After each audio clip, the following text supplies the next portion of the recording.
Greetings, I'm Mark with Unlimited Story. Unlimited-story.com, a channel dedicated to writing, world building, marketing, and most importantly, getting things done. If you want to support this channel and the things that I do, just check out Unlimited Story on Kindle or Kindle Vella. You know, reading is what all the cool kids are doing these days. And writing, because the authors are also really cool. Anyway, today I'm going to be reviewing The Almost Unremarkable Life of James Smith by Suedo Nim. And here's the description. James Smith is almost unremarkable. If you were to look up the definition of average in the dictionary, his picture would not be there. That is odd, since James Smith fits the description almost perfectly. Almost is the point of this story. One thing separates James from unremarkable: his exceedingly intense hatred for call centers. Okay? Yet James Smith works at a call center. Okay, follow the story of a battle between what seems like just hatred for call centers, but is much, much more sinister. Geez, I'm thinking he's just gonna start tearing apart his coworkers. Okay, neat.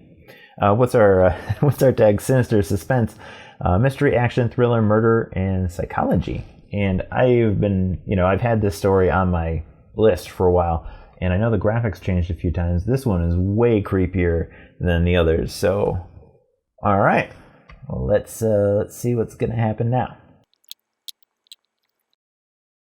I have just finished reading The Almost Unremarkable Life of James Smith, and I gotta say, it's pretty good. Like, I didn't really know what to be expecting out of this, and I was pleasantly surprised. Okay, so it was established pretty early on that James Smith is like super average, and a lot of time was actually spent doing this. Like, hey, he eats like trash, but he works out, so he's not fat. Okay, he has a decent job. He got decent grades. He's if you want to imagine just average, it's this guy. So a lot of time is actually spent on that. And then, he works in a call center. One thing that kind of throws me for a loop, because I have worked in a cubicle for many, many years, is that he's on these calls and he's doing his calls. And when they don't go his way, he, bangs his desk. Okay. So he gets angry about that. So I figure like people in the office would know he's like an angry person or something like that, but it's never brought up. There's very, very few characters too. Like, there isn't a lot of detail in this story. So you're just like, yeah, I talked to my coworkers. Blah, blah, blah. I drove through traffic. Just very arbitrary things, very little detail as far as this. You do get to know his boss, Maria, because he just goes to her computer when she ain't looking, and nobody even bats an eye. He just goes in there, takes the flash drive, gets her bank account information. Apparently this is really easy. And he just like takes $10K from her like it's no big deal. And it's great, whatever.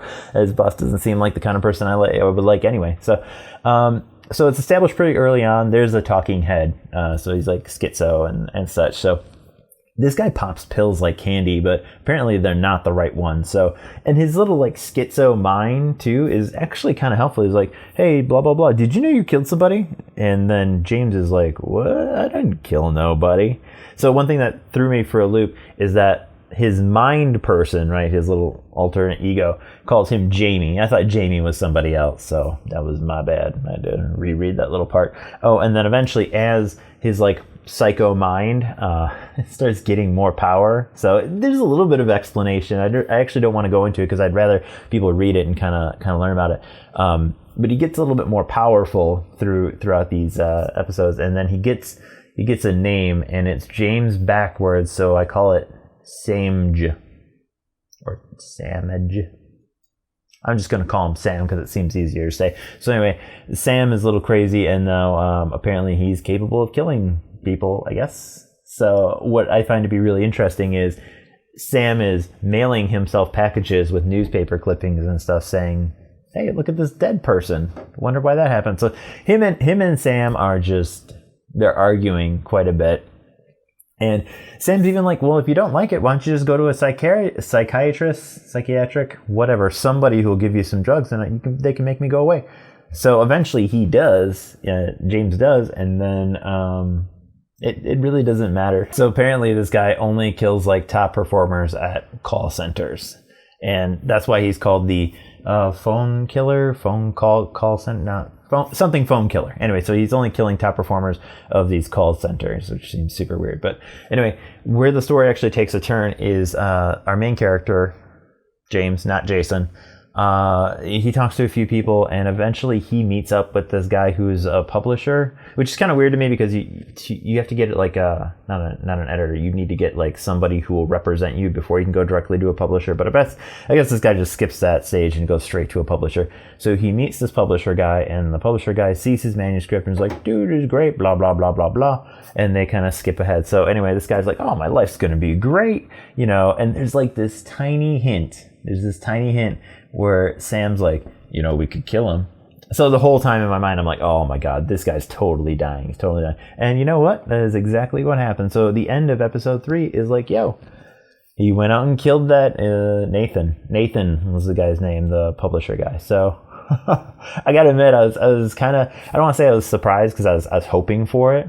But now you're left on this like pretty sweet cliffhanger because you don't know what's going to happen, because you know that James is kind of scrubbing it up because he doesn't got his life together. Sam is pulling ahead, so you don't really know where this is going or where this is going, because it's not like where it's creepy and there's darkness and there's there could be spells and stuff. This is positioned to be real life, so I'm super curious what could end up happening. So as far as a read, it was a real smooth read. I did like how the text was done, where it's just like James and Sam are just kind of interacting like intermittently, and there are a lot of like little breaks in the story which are broken up like as if I guess this is some type of case, I guess, because there are dates and everything. I will say, as a bad reader, I totally ignored all the dates. So it's like, okay, I'm assuming we're going in the future, because if you're backtracking, you're going to lose me in a heartbeat. So, but I will say it for those who are reading through and paying attention, like, okay, now you understand, like, okay, it's on these dates, this is the weekend, this is how many times or when you took a day off and that kind of stuff. So overall, I thought it was a really good read. Like, I really enjoyed how just smooth it was, and everything just made like perfect sense. By the time I was done, I was like, oh, okay, so this is where we're going. And of course, I always say this with the first 3. Your first 3 on Vella, you really need to just basically set the stage for people, and so they can be like, okay, this is what I'm signing up for. And that is a wrap for the almost unremarkable life of James Smith. If you like this kind of stuff, consider subscribing or at least watching another one of my videos that YouTube recommends. If you'd like to have your story reviewed, just check out our Discord. Information is in the description below at unlimited-story.com. Click on the little Discord thing, boom, you're in there. Just hit up me, Mark, and request your story to get read. That's it. Peace.